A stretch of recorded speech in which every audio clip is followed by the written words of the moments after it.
Je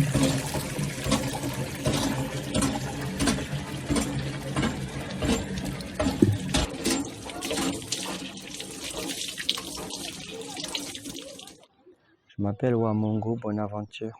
Les conditions d'eau dans notre localité sont très fragiles, en ce sens que ici, nous avons qu'un seul point d'eau et ce point d'eau est notre seule source d'eau en eau potable. La population environnante va chercher l'eau à ce point d'eau, mais les conditions ne sont pas réunies pour que chaque famille puisse aller chercher l'eau par rapport à la distance, par rapport aux moyens de transport et aussi il faut payer l'eau à la pompe.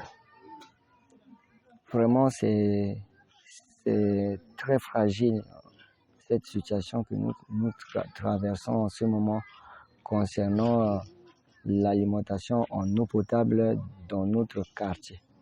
Je parle du cas que je connais pour ma famille.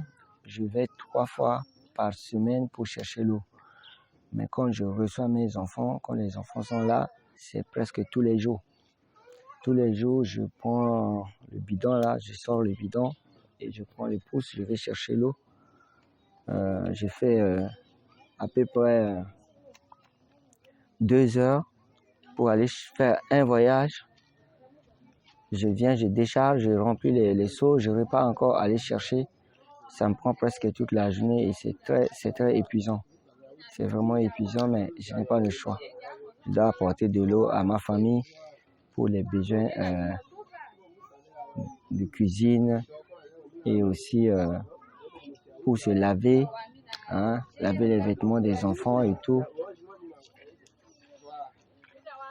C'est ça la situation que je vis depuis que je suis rentré de France. Je vis ça presque déjà 1 an et ça continue. Bon, comme vous savez, cette eau a plusieurs portées. On l'utilise pour boire, on l'utilise pour nos lessives, on l'utilise pour cuisiner, pour laver les légumes, pour faire nos besoins aussi. Parfois on l'utilise et donc cette eau nous sert beaucoup, surtout au niveau des activités domestiques. Même pour nettoyer la maison, on utilise cette eau. Parce que on a des puits ici dans le coin, mais les puits qui sont dans le coin, il y a des enfants. On a retrouvé des cadavres dans ces puits. Donc notre seule source de nous approvisionner en eau, c'est d'aller chercher l'eau. D'aller chercher l'eau à la pompe. Vous allez voir que tout à l'heure, je vais sortir les bidons pour aller chercher l'eau. Et même pour se laver le visage, on utilise l'eau. Ça varie. Comme je vous ai dit, si les enfants sont là, on utilise plus de quantité d'eau. Donc en un seul mot, notre première nourriture, c'est l'eau en fait. Quand on sort le matin, c'est ça qu'on commence à utiliser. Pour boire, pour se laver les dents, etc. Bon, l'eau que nous cherchons à la pompe n'est pas exempte de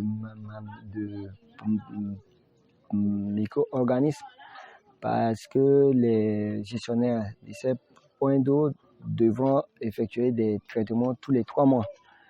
Mais malheureusement, une fois qu'ils ont le forage, ils n'effectuent pas le traitement et parfois même l'eau qu'on va chercher à la pompe peut être une source de gènes et de maladies. Mais au moins, ce risque est réduit à 50%, contrairement à l'eau de puits où on peut tomber malade tout de suite. Donc, il y a des conséquences désastreuses. Même actuellement, depuis hier, je suis souffrant. Je pense que c'est dû, ce n'est pas la certitude, mais je pense que c'est dû à l'eau. Je pense que c'est dû à l'eau. J'ai fait la diarrhée et j'ai vomi toute la matinée. Donc, je suis sûr que c'est lié à l'eau. Parce que la seule eau qu'on va chercher, même si elle n'est pas traitée tous les trimestres, mais on n'a pas le choix. Je devais aller chercher ça au moins pour limiter les conséquences. C'est moi qui vous remercie. Bonjour, je suis Chamberlain Nida, la conjointe à Bonaventure. On est au quartier Sapamborla, dans la commune de Bimbo 3. Quand mon mari n'est pas à la maison, je m'efforce parce que c'est difficile pour moi, vu les travaux domestiques et en plus aller chercher de l'eau, vu le kilométrage. Et je m'efforce quand même comme c'est important. Je prends les pousses et les bidons, je vais quand même chercher de l'eau au point d'eau. Bien sûr, l'eau est vraiment indispensable pour la vie quotidienne. Donc, je fais appel au gouvernement, aux gens de bonne foi, de nous aider à nous trouver un point d'eau vraiment proche de chez nous pour nous permettre d'éviter les conséquences néfastes, les maladies liées à l'eau. Moi-même, je suis victime de l'hépatite amibiase qui va jusqu'à toucher mon foie. Mes enfants ont souffert de l'amibe aussi. Les gales, je les avais amenés à l'hôpital. Le médecin m'avait strictement interdit de les laver avec l'eau de pluie et voire même boire l'eau de pluie. C'est moi qui vous remercie.